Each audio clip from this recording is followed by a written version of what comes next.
umva ntabwo bikenewe ko wakwiyahura kuko kwiyahura ni umwanzuro w'ibigwari biba bitsinze urugamba rw'ubuzima kandi upfuye biba birangiye ariko ugihumeka byose biba bigishoboka nawe birashoboka ko waba igitangaza niba ushaka kuba igitangaza ntuzongere kwisuzugura wibwira ko ntacyo ushoboye rero witinya haguruka uve hano ugende.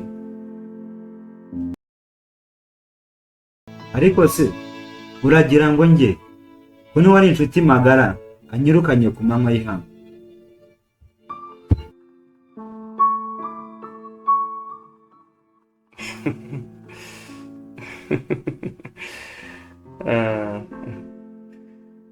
ese ko mbona wigira nkaho ari bwo ukimenya ko hagati y'umuntu n'inyamaswa umuntu ari we mubi?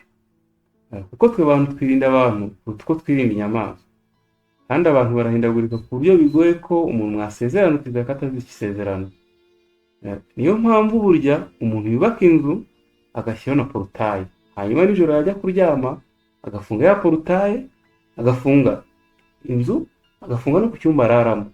ibyo byose abikora yirinda umuntu ntabikora yirinda inyamaswa.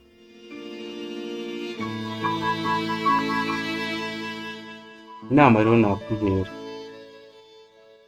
buri gihe urugendo rutangira bigoye kumenya icyerekezo nyacyo uri mu mayira abiri ntawe ushaka kumva bavuga baguca intege babaye igitaramo.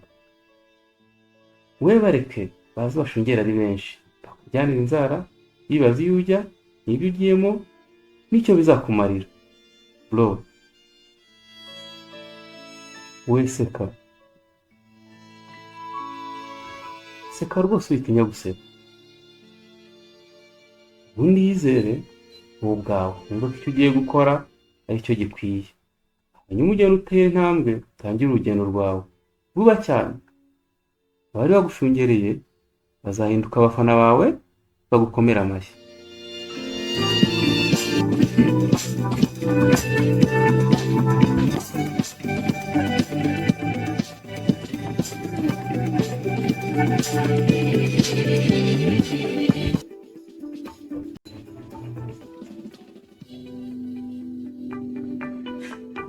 ahubwo se wamfasha nkaba umusitari?